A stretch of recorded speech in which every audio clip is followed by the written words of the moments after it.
Pada awal abad ke-20, di sebuah kota kecil di Kansas, Amerika Serikat, hiduplah seorang anak laki-laki bernama Glenn Cunningham. Ia tumbuh dalam keluarga sederhana, membantu orang tuanya, dan menikmati masa kecil seperti anak-anak lain seusianya. Glenn kecil dikenal sebagai anak yang ceria dan penuh semangat. Sering berlarian di ladang bersama kakaknya, Floyd. Hidup mereka mungkin tidak bergelimang harta, tetapi dipenuhi tawa dan harapan. Tak seorang pun menyangka bahwa suatu hari hidup Glenn akan berubah secara drastis oleh sebuah tragedi yang hampir merenggut masa depannya. Pada tahun 1917, ketika Glenn berusia sekitar 8 tahun, sebuah peristiwa mengerikan terjadi di sekolahnya. Saat musim dingin, pihak sekolah menggunakan tungku pemanas berbahan bakar bensin. Suatu hari, karena kesalahan fatal, bensin dengan jenis yang salah dimasukkan ke dalam tungku. Ketika api dinyalakan, terjadi ledakan besar yang disertai kobaran api yang melahap ruang kelas. Anak-anak panik dan berusaha menyelamatkan diri. Glenn dan kakaknya, Floyd, terjebak di dalam bangunan yang terbakar. Api menjalar cepat, menghanguskan lantai dan dinding. Dalam kekacauan itu, Floyd tidak berhasil keluar dan meninggal dunia. Glenn berhasil diselamatkan, tetapi bagian bawah tubuhnya terbakar parah.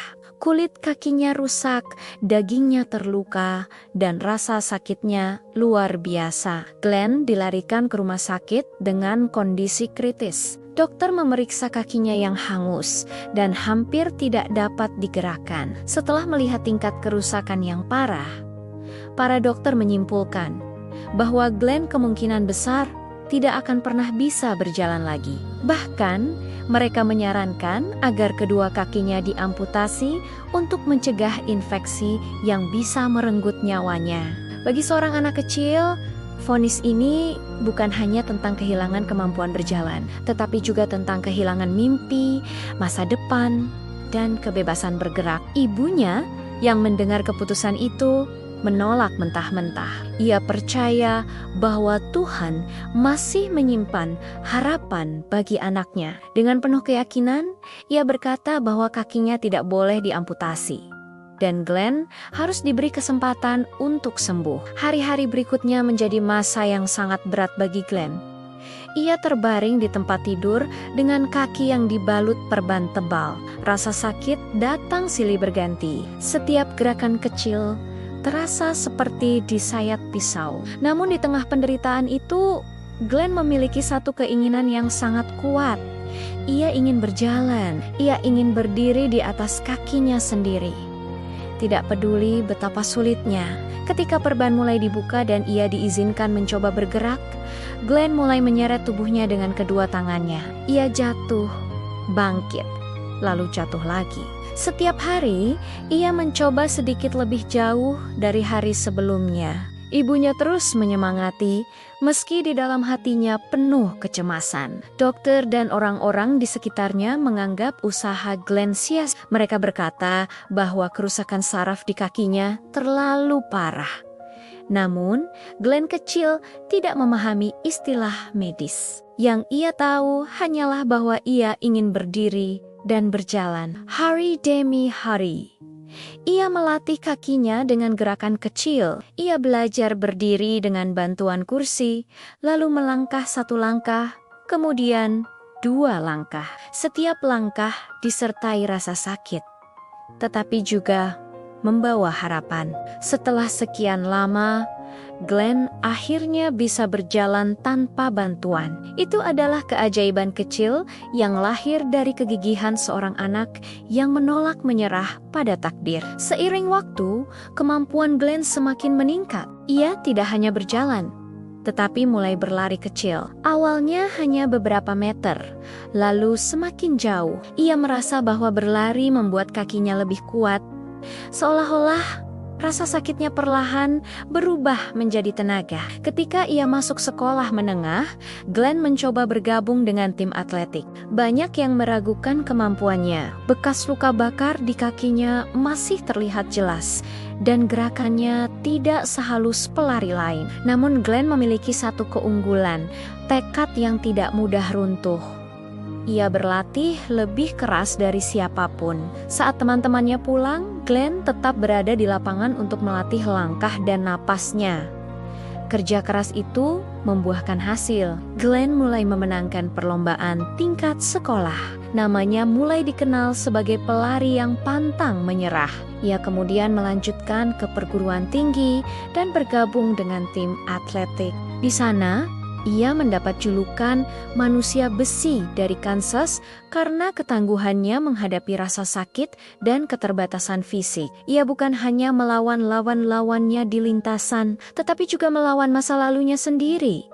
Melawan luka bakar yang pernah hampir merenggut kakinya. Pada tahun 1932, Glenn Cunningham tampil di Olimpiade Los Angeles. Meskipun belum meraih medali, ia membuktikan kepada dunia bahwa seorang anak yang dulu hampir lumpuh bisa berdiri sejajar dengan atlet terbaik dunia. 4 tahun kemudian di Olimpiade Berlin 1936, Glenn kembali bertanding dan meraih medali perak di nomor 1.500 meter. Prestasi ini menjadi simbol bahwa keterbatasan fisik bukan penghalang untuk meraih prestasi besar. Dunia mulai mengenal kisah hidupnya, bukan hanya sebagai atlet, tetapi sebagai contoh ketekunan yang luar biasa.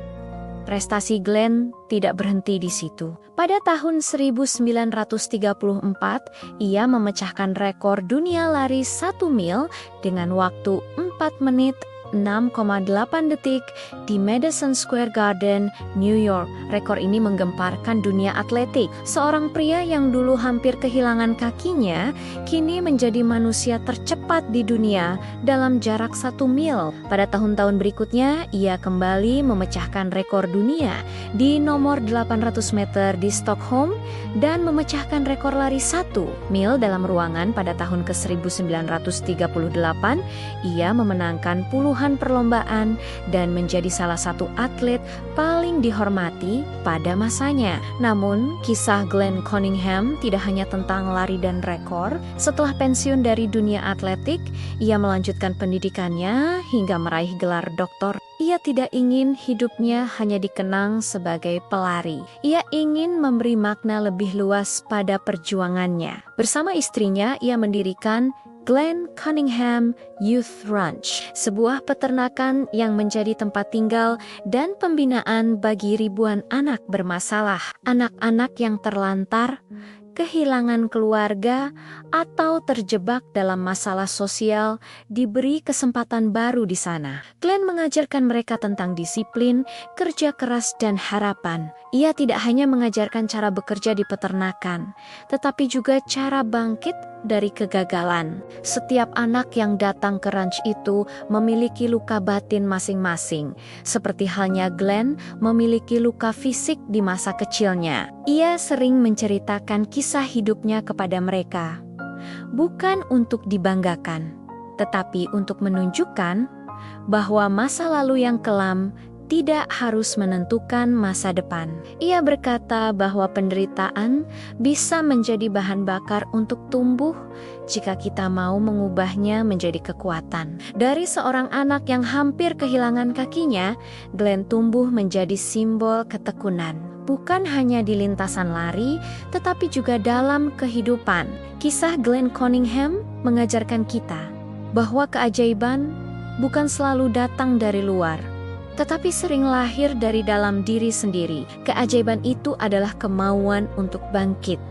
Ketika semua orang berkata mustahil, ketika dokter mengatakan ia tidak akan pernah berjalan, Glenn memilih untuk mencoba.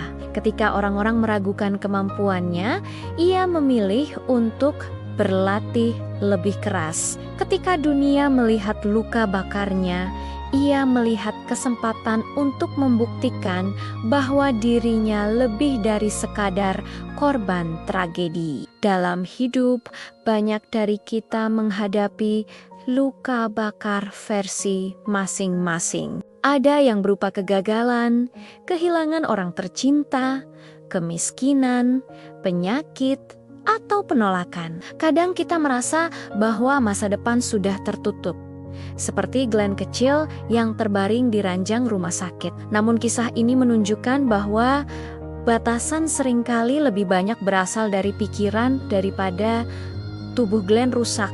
Tetapi semangatnya tidak. Dan justru semangat itulah yang memperbaiki tubuhnya sedikit demi sedikit. Glenn Cunningham bukan hanya atlet, tetapi simbol bahwa manusia memiliki kemampuan luar biasa untuk beradaptasi dan bangkit. Ia membuktikan bahwa penderitaan bisa menjadi guru dan kesulitan bisa menjadi jalan menuju prestasi. Jika seorang anak yang hampir lumpuh bisa menjadi pemecah rekor dunia, maka tidak ada alasan bagi kita untuk menyerah.